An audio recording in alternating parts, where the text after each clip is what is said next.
बात उन दिनों की है जब मैं बनारस में पढ़ाई कर रही थी। सच कहूँ तो ज्ञान विज्ञान और शिक्षा का केंद्र बनारस मेरे पसंदीदा शहरों में से एक है। वहाँ की आबोहवा में जैसे पवित्रता घुली हुई है और माहौल में भी एक खुलापन। वहाँ रहते हुए कभी किसी किस्म का बंधन महसूस ही नहीं हुआ।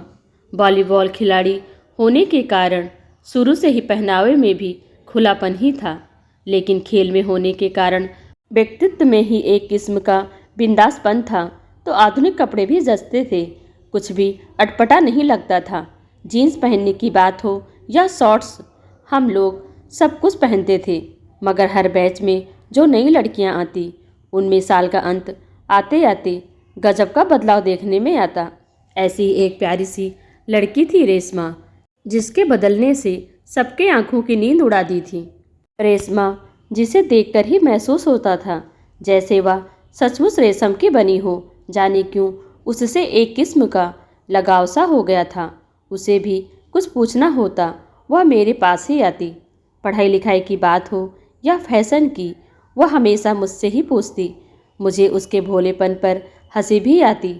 बहुत जल्दी वह thank you sorry touch wood करना सीख गई थी। बिहार के गया से आई हुई उस लड़की पर सबकी नज़रें टिकी थी, कारण उसका अलग पहनावा था। चुस्त चूड़ीदार एड़ी तक का कुर्ता, लंबे लंबे बाल का टॉप नॉट जूड़ा और कानों में पड़ी बड़ी बड़ी बालियां उसे सबसे अलग दिखाती। लेकिन इनके अलावा और एक खासियत थी जिसे मैंने समझ लिया था। उसके अंदर तेज गति से आगे बढ़ने की इच्छा थी। तेज तो थी ही, क्योंकि बगैर प्रवेश परीक्षा के वहाँ दाखिला ही नहीं मिलता था। मेरे साथ ही अक्सर बाहर निकलती तो उसने वहाँ चाइनीज़ पार्लर देख लिया था। हॉस्टल की न्यू ईयर पार्टी में उस पर नज़रें पड़ते ही मेरा दिमाग ठनक गया। उस रोज़ वह सीता से गीता बन चुकी थी। सबसे पहले उसने अपने रेशमी बालों की आहुति दी। मैंने उसे एक किनारे ले जाकर टोका भी, इतने सुंदर बाल कटवाने से पहले तुमने पूछा तो होता। बालों का क्या है दीदी, अपनी खेती है, फिर बढ़ जाएगा।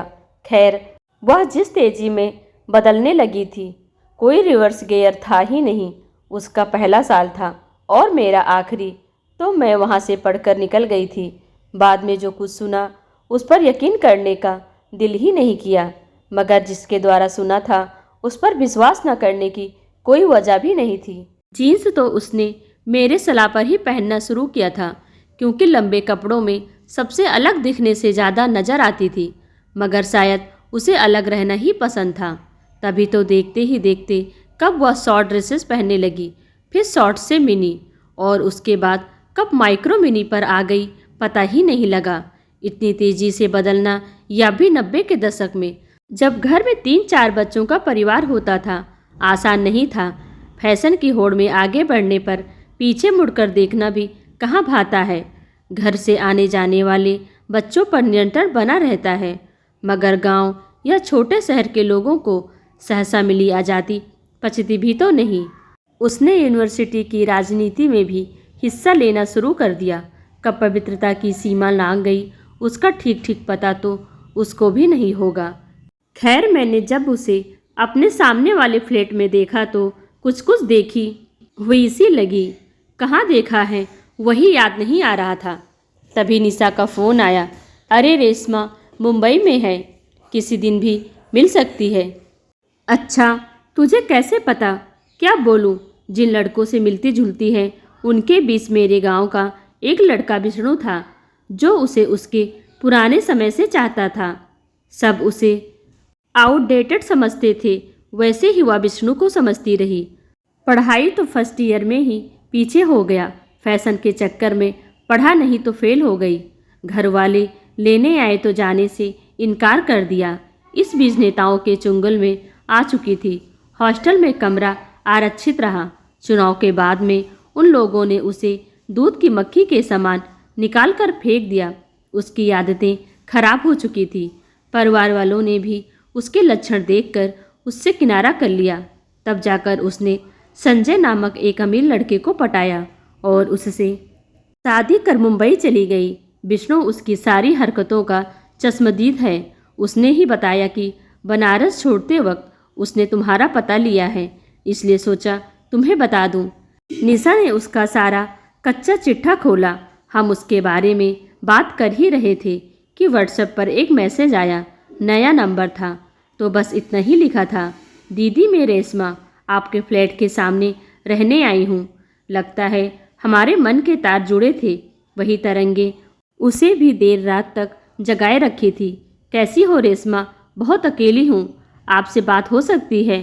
कल सुबह घर आ जाओ। फिर जो कुछ उसने बताया वकाई उसके अंदर के दुख को बयां करता था। आपके जाने के बाद विष्णु से मिली। वह अच्छा लड़का था मगर गरीब था। मेरी ज़रूरतें संजय पूरी कर सकता था। चुनाव के दौरान उसके पिता फाइनेंसर थे। उसके बहकाव में आकर मैंने प्यार से किनारा कर लिया। मुझे गलत राह पर देखकर घर वालों ने भी मुझे छोड़ दिया, मगर मैं सुधरी नहीं।